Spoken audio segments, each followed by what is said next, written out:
What's up, YouTube? I'm back. I'm gonna do my first half of the video, and then Zach Deloney will do his half of the video. It's a sex game. People hate their job, part 3. Yeah, I had to make it 3. Now, this part that I'm doing is about people who have learning disabilities and men and women who get punked and bullied in the job force. Because the reason why I'm doing this video is because I'm trying to make this one different. So I'll tell you my experiences, and then he'll come on camera and he'll take over and he'll explain the nature of when you have a learning disability and how people can take an advantage of you, because I have very little expertise on that kind of subject. So I'm going to speak on the frustration of men and women being punked and bullied, and then he'll explain what happens if you're a man or a woman and you have learning disabilities and you're being punked and bullied on a job. Now, for me, I work in a high-class area. I cannot tell you the name of the store or the fucking job, because 6 months from now or 2 or 3 years from now, they could run across this video and who knows, send me to court. Oh, he talking bad about the company. You know, he bad-mouthing an employee, you know, and, you know, the word get out that I'm talking shit. And then, you know, my lead supervisor be like, we don't do that. We don't talk about supervisors or managers that we hate and despise. I'm just using that as an example. I'm just trying to explain to you so you can understand that if you ask what's the name of the store, I can't. Because I work there currently, and anyone who watched this video, whether it's an employee or a former employee or a manager or a supervisor, if they think I'm talking about them or implying them, they'll take it very personal. And since I have my final strike, that's enough for them to just say, oh, you're fired. You're talking bad about the company. I don't want to end up like, I am like CNM Punk if you actually think about it, because I don't like to follow the rules. I like to sometimes tell authority, kiss my ass. But the point is, he couldn't even go on Twitter and talk bad about WWE. And I can't tell you the name of the store, and I can't tell you the name of the employees, because, you know, if they get in their feelings and they think I'm talking shit about them, they'll just go to a manager and say I want them fired, and, you know, they halfway hate me because I'm the black CNM Punk. So that's grounds to fire me, and then I get into an argument with my dad and uncle that I ain't got no job, and, you know, things of that nature. Now, you see, for me, when people try to mess with you on the job, a lot of times they just don't like your personality. You know, I get situations where I dress too good, they hate. I get too much female attention, they hate. I could do a very well good job, and they'll hate. Let's talk about this crap about Employee of the Month crap. I really don't care if I don't get Employee of the Month. To me, that's like playing professional basketball. The average athlete wins the NBA MVP, and most of the time they don't even win a championship. I'll name some athletes, some great athletes that were great, but they never won a championship. Allen Iverson, greatest basketball player of all times, best player with the Philadelphia 76ers, but he won NBA MVP, but he never won an NBA championship. Now let me name an athlete that won MVP, but his goal was always to win a championship. Kobe Bryant. Kobe Bryant won all the championships, but they kept giving all the NBA MVPs to Shaquille O'Neal for good reason. But that ain't the point. The point is, if you get Employee of the Month, yeah, you're a good worker for a month. Notice they call it Employee of the Month. That don't mean best worker in the world. That don't mean best worker of the company. That don't mean best worker of the year. It just means Employee of the Month. And sometimes when people get that type of success, it goes to their head. You know, they think they're big man on campus. They think they're on top of the world. Everyone's supposed to kiss their ass. And then the guy that don't kiss nobody's ass, well, he can sometimes get blacklisted. He sometimes can get hated. Oh, I hate him. He don't like to follow the rules of the company. Like I said, I'm the black CNM Punk. Sometimes I like to look in the face of authority and tell authority, kiss my ass. You know, especially if you don't let me be CNM Punk. You know, CM Punk talks to all the hot chicks. Well, I talk to all the hot chicks. You know, they don't like that. You know, if I, express something, or if I have some access and I want to express myself, good or bad, then they bring me to the office and tell me, well, the way I talk is inappropriate. And sometimes I want to tell authority in its face, kiss my ass. You don't pay my cell phone bill. You may employ me and give me money, but by the end of the day, when it's something I do, is because I want to. And they give you that legendary bullshit speech. Oh, don't do it on our time. Do it on the company's time. Even though you got some people that undermine the rules because they're a manager, they're a supervisor. They can abuse the power of authority. And sometimes that's when I basically tell them to kiss my ass, because if you're a manager or a supervisor and you have all this power and you abuse your power, then you're not being a responsible leader. See, leaders mean to follow by example, not just have the title because it's great, because someone will respect you because you're a manager, assistant manager, an assistant supervisor, or a supervisor, or a manager, or a general manager.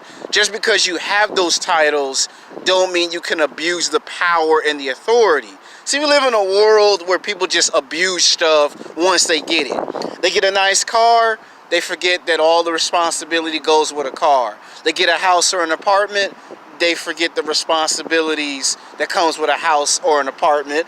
And when it comes to the job world, they forget there's responsibilities that come with being a manager, with being a supervisor. They get blinded by that power, that superstar attention. And then when they're in danger of losing that title to someone else, then they want to do their job at the last minute. That's why I sometimes look at authority, kiss my ass. I mean, I'm like CM Punk. And when I say kiss my ass, I'm talking about you can't call yourself a manager or a supervisor and then don't live up to the responsibilities of that title that you once was given when you first was employed. And you see, when I see they try to instill their power and oppose their dominance onto everyone else, that's when I sometimes wish it was X-Men. So my adamantium claws can come out like Wolverine and say, before or after the commercial bub. Or if this is Avengers, take the Infinity Gauntlet, and you've seen what Thanos did in the Avengers movie. So now I'm gonna turn this over to Zach Deloney, because he has expertise for men and women who are experiencing being punked and bullied by their jobs because I'm a woman and I have learning disabilities and I don't talk the same way, or I don't think the same way. If you're a man and you have learning disabilities and you've been punked and bullied because you may do things a little different that's not by the desire of the company. So I'm going to interview Zach Deloney. He's going to give you full incitement, the good and the bad, on being a man or a woman with a learning disability and being punked and bullied at your job, and what can you do about it. All right, Zach, the show's all yours now. Now go ahead and tell the audience, if you're a woman, because some people want to know about when women have learning disabilities, what to look for and what not to look for when befriending a woman with learning disabilities, and how can that get you in trouble on the job? They get you in trouble with the job because they think you harassing them sexually.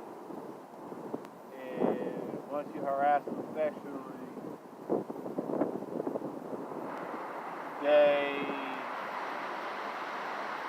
the rules are different. If you're a male and you learn disability, you get harassed sexually, nothing happens.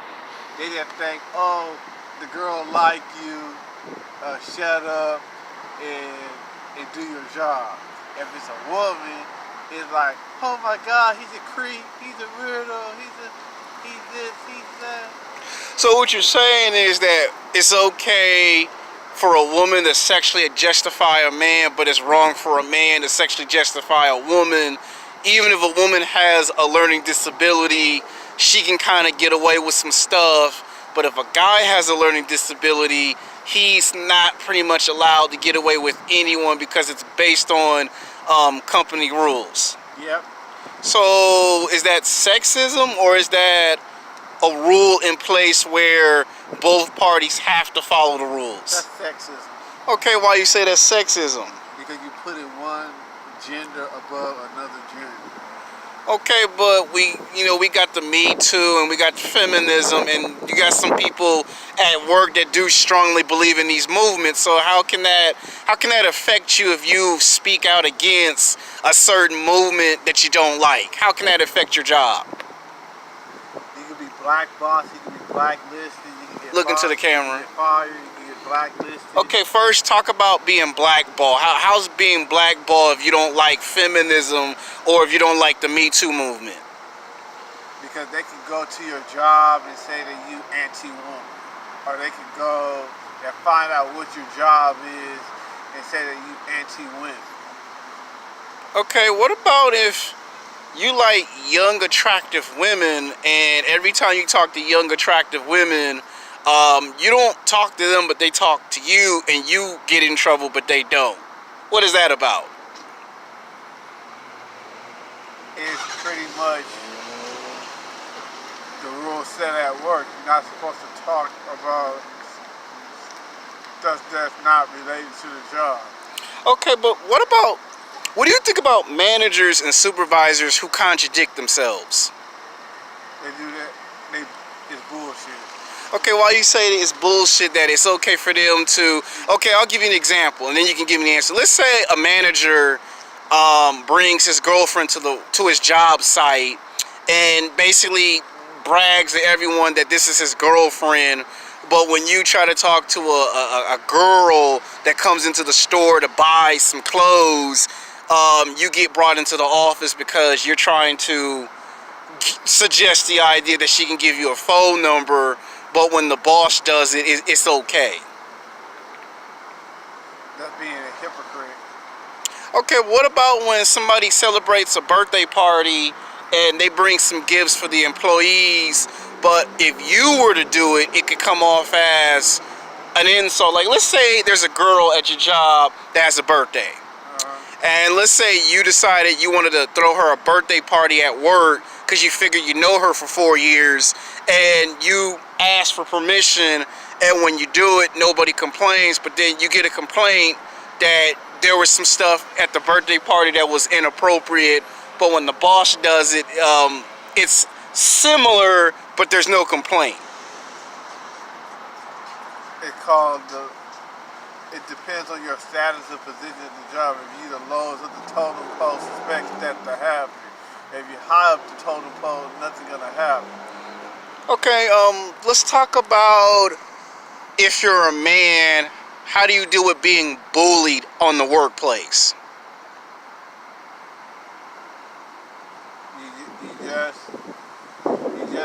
just say that you're just doing it for the money, and once you find something better, then adios, sayonara, I'm out this bitch. Okay, what about if you're a woman and you're being bullied? Not necessarily by men, but let's say if you're a young woman that's 18, 19, or 20, and you're getting bullied by women that's in their 30s and 40s. I never heard anybody say that, but if I can go on anecdote, it basically they're looking for an out and finding themselves another job. Okay, what about competition between younger men and older men at jobs? It's healthy competition. Okay, what happens when it goes from being healthy to now being detrimental to your way of making money? See, that's a problem. Okay, in what way? Because if it's not healthy, if you sabotaging another person to make money, that's an issue. Okay. You answered some pretty good, strong questions. Last question for today. What can men and women do if they're being bullied by their boss, and it's the same person you have to report to work? What can you do about it? Just remember that it's not you, and if you can't deal with it, if you can't deal with it, try to find yourself another job. But don't let nobody know you're finding another job. Okay, that seems like pretty good advice.